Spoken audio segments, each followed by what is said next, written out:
Olá pessoal, tudo bem?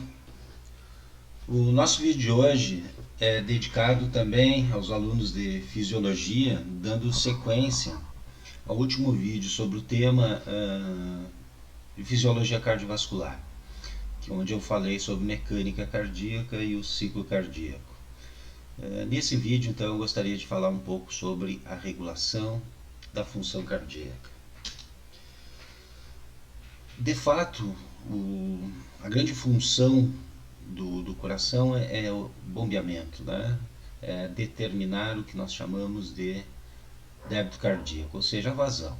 Ele determina, através do seu bombeamento, particularmente ventricular, né, para fora do coração, tanto o lado direito quanto o lado esquerdo, ele determina uma certa vazão, um certo fluxo. E isso nós chamamos de débito cardíaco. Débito cardíaco, então, é um volume ejetado pelo coração por tempo, normalmente dado em minutos, né? Litros por minuto. O débito cardíaco, portanto, ele é fruto do produto entre o número de batimentos, a frequência cardíaca, e o volume sistólico, o volume ejetado a cada sístole. Por exemplo, um débito cardíaco em repouso, considerando aqui uma frequência cardíaca de 70 bpm e um volume sistólico em repouso de 80 ml, nós teríamos então débito cardíaco em torno de 5.600 ml por minuto, ou seja, 5 litros e meio mais ou menos por minuto num adulto em repouso.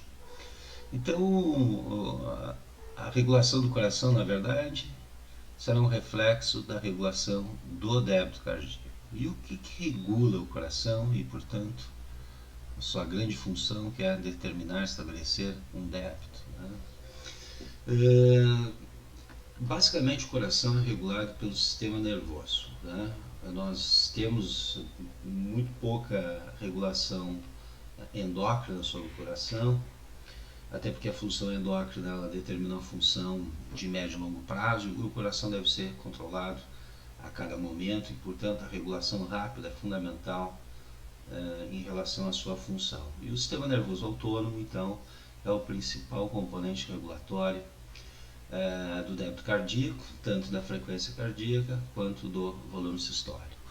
Sabemos que o sistema nervoso simpático, os nervos torácicos simpáticos que inervam o coração, ao aumentar seu influxo sobre noradrenérgico sobre o coração, ele promove um aumento de sua contratibilidade, ou seja, um efeito inotrópico positivo, aumentando, portanto, principalmente o volume sistólico. Também se observa um aumento da frequência, mas seu principal efeito, tanto da noradrenalina quanto da adrenalina, ou de outros agonistas que estimulam o receptor beta-1 adrenérgico, né, irá principalmente aumentar a contratibilidade do coração, o volume sistólico. Já as terminações parasimpáticas sobre o coração, né, provenientes do nervo vago, o 14º nervo craniano, que inerva amplamente várias vísceras tóraco-abdominais, incluindo aí o miocárdio. Então, um aumento da atividade vagal, característica, por exemplo, de uma situação de repouso, promove principalmente, particularmente, uma redução da frequência cardíaca, ou seja, um efeito cronotrópico negativo. Há de se também se mencionar que a própria pressão arterial sistêmica, né, ela faz uma modulação sobre a atividade do sistema nervoso autônomo, a partir de um sistema reflexo, né, que nós conhecemos como baroreflexo. De fato, o baroreflexo é um componente de regulação em curto prazo da pressão arterial, onde os órgãos efetores para regulação são o coração e os vasos sanguíneos. Portanto, o coração como efetor, né, para a regulação da pressão arterial sistêmica através de alterações do débito cardíaco, ele sofre modulação, né, a partir de variações de pressão arterial, um reflexo que nós chamamos de baroreflexo, onde há uma modulação da atividade do sistema nervoso simpático e parasimpático. Então nós vamos também detalhar um pouquinho essa regulação frente a alterações da pressão arterial, ou seja, da pós-carga. E também nós podemos dizer, complementar, que o coração ele tem uma regulação intrínseca, uma regulação independente do sistema nervoso, uma regulação particularmente de sua contratibilidade, e essa regulação intrínseca depende muito do seu enchimento, ou seja, da pré-carga, do retorno venoso. De fato, o miocárdio, independentemente da atividade autonômica sobre ele aumenta sua contratibilidade à medida que ocorre maior enchimento cardíaco, ou seja, maior retorno venoso. O retorno venoso ele deriva tanto da questão do volume, né? Quanto maior o volume, maior o retorno venoso, maior a pré-carga, mas também da capacitância venosa. Então, à medida que a capacidade das veias armazenarem ou de fato comportarem determinado volume, né, aumenta, há uma tendência então de reduzir o retorno venoso à medida que as veias elas diminuem sua capacidade volumétrica, né, acaba empurrando o sangue para o coração, aumentando a pré-carga e aumentando o retorno venoso. Portanto, a pré-carga, o enchimento cardíaco, é um outro fator que regula basicamente o volume sistólico, ou seja, a contratibilidade. Vamos dar uma olhada aí então nesses fatores de regulação do débito cardíaco, tanto da frequência quanto da ejeção sistólica. Nessa figura, de fato, está mostrando as inervações autonômicas, né, uma representação das inervações autonômicas, tanto das inervações simpáticas, torácicas, né, que alcançam o coração. Observe que há uma grande concentração no miocárdio ventricular, né, e das inervações, das terminações nervosas parasimpáticas vagais, que tem uma maior influência sobre as regiões nodais, ou seja, as regiões marca-passo do coração, tanto o nodo sinoatrial quanto o nodo atrioventricular. Particularmente por isso que o parasimpático tem maior ação inibitória, portanto, sobre o ritmo cardíaco. Seu efeito é fundamentalmente cronotrópico negativo, reduz a frequência cardíaca, enquanto que o influxo simpático aumentado sobre o coração tem uma maior ação sobre a contratibilidade miocárdica e, portanto, a ejeção sistólica ou volume sistólico. Aqui eu estou representando alguns potenciais de ação registrados nos miócitos cardíacos a fim de ilustrar o efeito do simpático e do parasimpático sobre a eletrofisiologia cardíaca.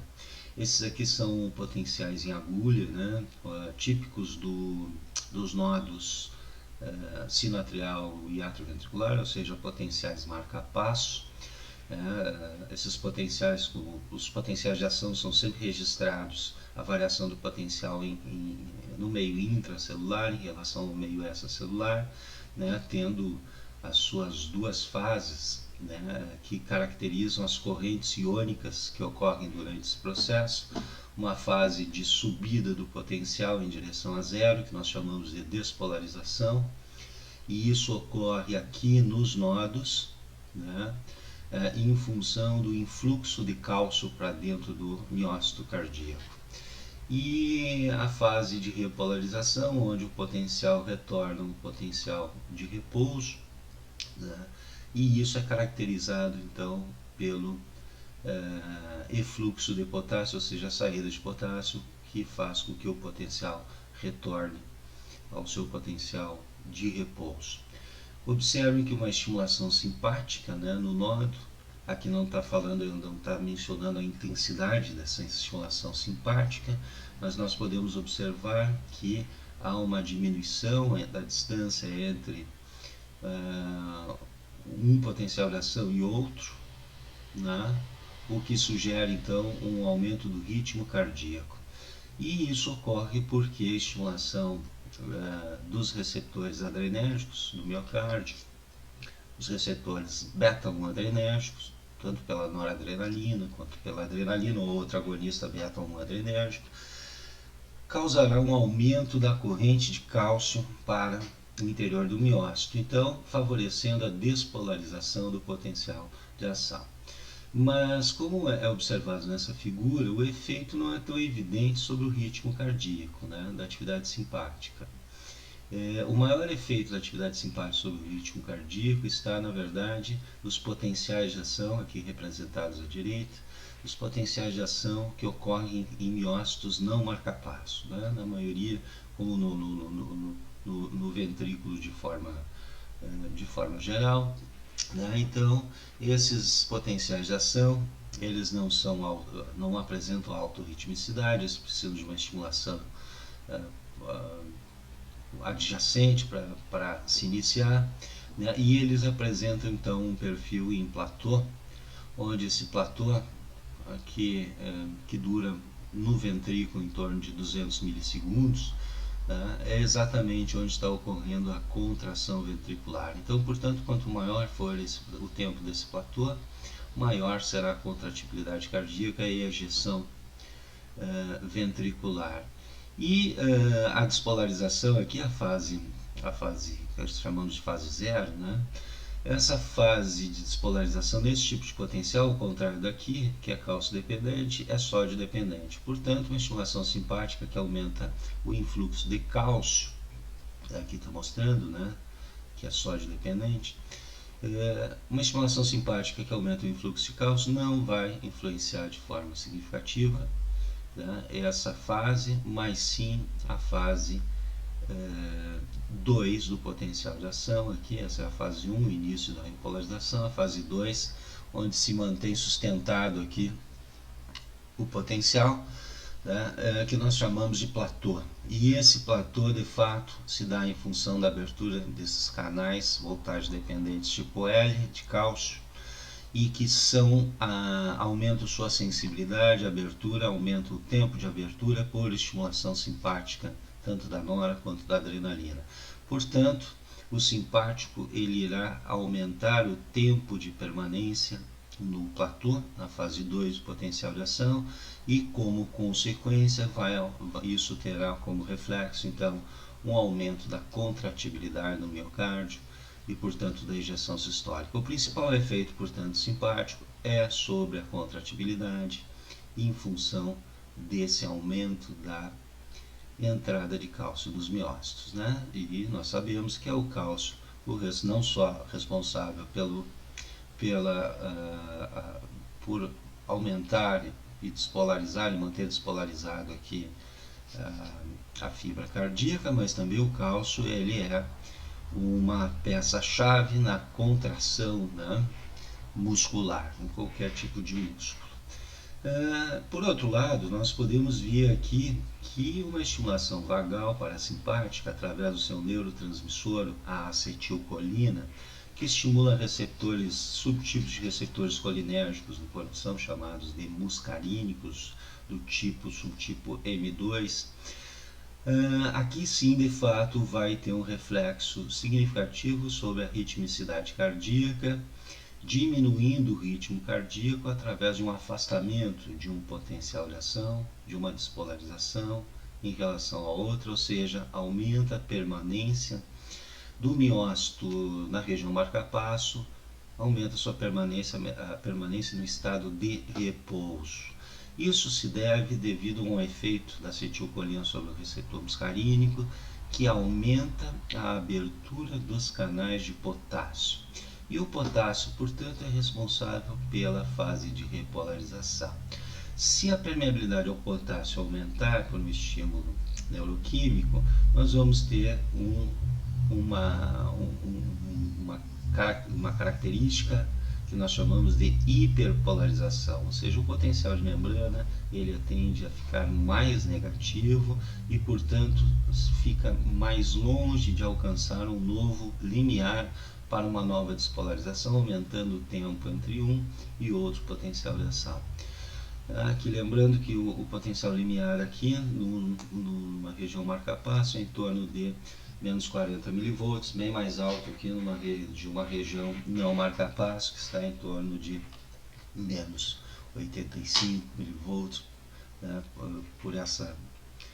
mais ou menos por esse valor. Portanto, o efeito da estimulação vagal parasimpática colinérgica irá aumentar o efluxo à saída de potássio, fazendo com que o potencial volte de forma mais significativa a valores mais negativos, aumentando o tempo, né, entre o potencial de ação e outro.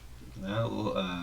Essa despolarização lenta aqui, ou gradual, que ocorre no repouso até o limiar, no marca-passo, que ocorre de forma independente da estimulação externa, né? E isso que caracteriza o marca-passo de fato, ela depende de vazantes de sódio, né? E à medida que nós temos uma hiperpolarização, potencial mais negativo, obviamente uma maior quantidade de sódio terá que entrar para alcançar um novo limiar e uma nova despolarização cálcio-dependente. Então, nós temos um efeito cronotrópico negativo, uma diminuição da frequência cardíaca em função da estimulação parasimpática. Bom, nós já discutimos brevemente, então, que o simpático ele aumenta a contratibilidade do coração, aumentando a ejeção sistólica, tendo um efeito inotrópico positivo, enquanto que o parasimpático tende a reduzir o ritmo. E não esqueçam que eles funcionam em balança, né? Se nós temos um aumento da atividade parasimpática, que vai diminuir o ritmo, logicamente irá nesse momento está com uma atividade simpática menor, o que vai diminuir a contratibilidade e o débito cardíaco como um todo. Mas nós temos também a influência da pressão arterial sobre a atividade simpática e parasimpática. De fato, a pressão arterial após carga, ela é um componente importante para modular o sistema nervoso autônomo através de um sistema de regulação rápida da pressão que nós chamamos de sistema barorreflexo. Portanto, alterações da pressão arterial após carga vão levar informações através de sensores nas paredes das grandes artérias, particularmente aorta e carótidas, vão levar então informações até o tronco cerebral, né, através então de fibras nervosas aferentes sensoriais. E no tronco cerebral haverá uma modulação da atividade simpática no sentido de regular a pressão. Portanto, se há uma tendência de queda de pressão, há uma tendência então desses baroreceptores levarem informação até o tronco cerebral e ali haver uma modulação no sentido da atividade simpática e parasimpática de aumentar a pressão arterial. Como eu falei, o coração é um dos órgãos efetores para isso, os vasos sanguíneos também. O coração através da atividade da frequência, do ritmo e também da ejeção, da ejeção sistólica, do volume sistólico, ou seja, efeito cronotrópico, efeito inotrópico. Se a pressão caiu, há uma tendência, portanto, de elevação da frequência cardíaca e de aumento da contratibilidade. Isso ocorreria através de uma resposta efetora, através do simpático e parasimpático, reduzindo a atividade parasimpática vagal, o que aumentaria a frequência, e aumentando a atividade simpática, o que aumentaria a força de contração, e isso, portanto, tenderia a regular a pressão arterial. Os vasos também, obviamente, são importantes órgãos efetores para a regulação da pressão, uma vez que há uma regulação principalmente da resistência vascular. Nesse caso, se a pressão está caindo, a atividade simpática também vai, aí não através de receptores beta, mas alfa, vai produzir vasoconstrição e há uma tendência então de aumentar a resistência e aumentar a pressão. Por outro lado, um maior estiramento das paredes das artérias, característico então de um aumento de pressão arterial, de pós-carga, nós teríamos então uma condução de sinal até o tronco cerebral, até a região bulbar, fazendo com que houvesse uma modulação da atividade simpática e parasimpática no sentido de reduzir a pressão, né? Então, há um feedback, né, uma retroalimentação no sentido de reduzir a pressão, já que o evento inicial foi um aumento da pressão. Então, essa redução da pressão ocorreria por aumento da atividade vagal sobre os nodos, né, reduzindo a frequência, um efeito inotrópico negativo, e ao mesmo tempo, né, se nós temos um aumento da atividade parasimpática, uma diminuição da atividade simpática, porque eles funcionam em balanço, diminuindo a contratibilidade do coração e a ejeção sistólica. Então, consequentemente, uma queda da frequência associada a uma diminuição do volume sistólico irá diminuir o débito cardíaco e a pressão arterial. Ok? Bom, em relação aqui, aos vasos, teria uma diminuição da atividade simpática com relaxamento vascular, diminuição da resistência, o que colabora para a queda da pressão arterial. Nessa lâmina aqui nós podemos ver a localização então desses sensores, dos baroreceptores, que vão sentir então essa pós-carga,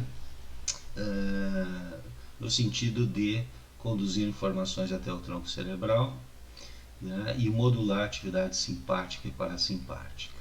Então elas estão localizadas particularmente no seio aórtico aqui, nos corpos carotídicos, e sentem então o aumento do estiramento ou diminuição deste, percebendo portanto a pós-carga e modulando a atividade simpática e parasimpática sobre o coração, a fim de regular em curto prazo, momento a momento, segundo a segundo, estas variações aqui de pós-carga, ou seja, de pressão arterial sistêmica.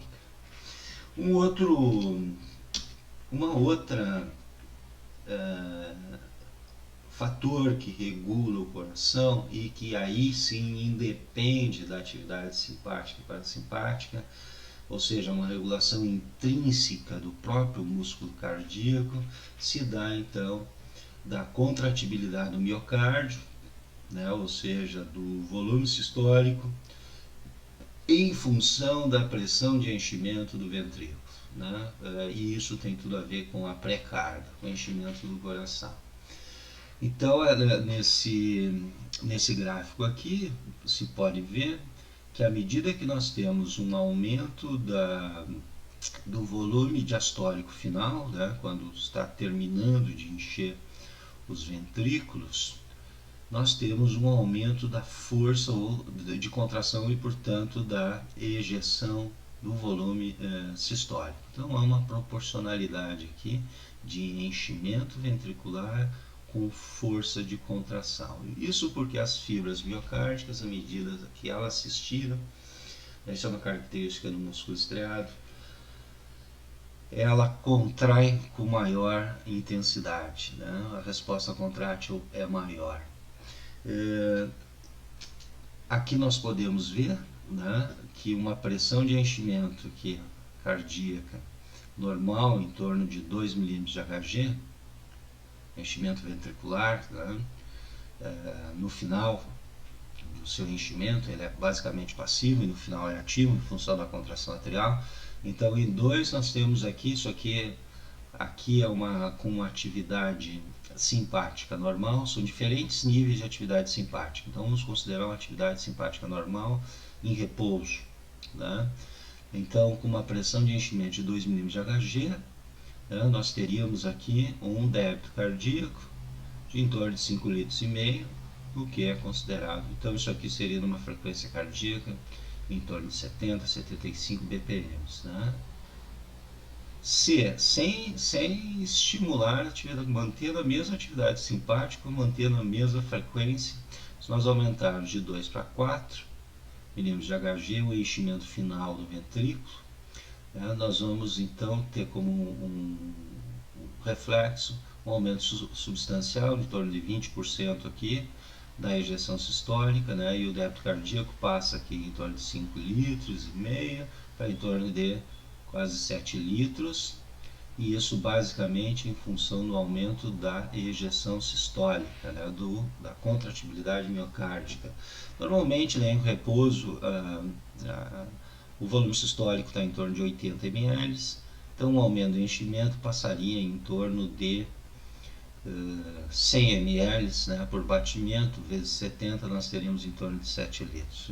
Mostrando isso, né, ratificando então a regulação intrínseca do próprio coração, independente da atividade autonômica.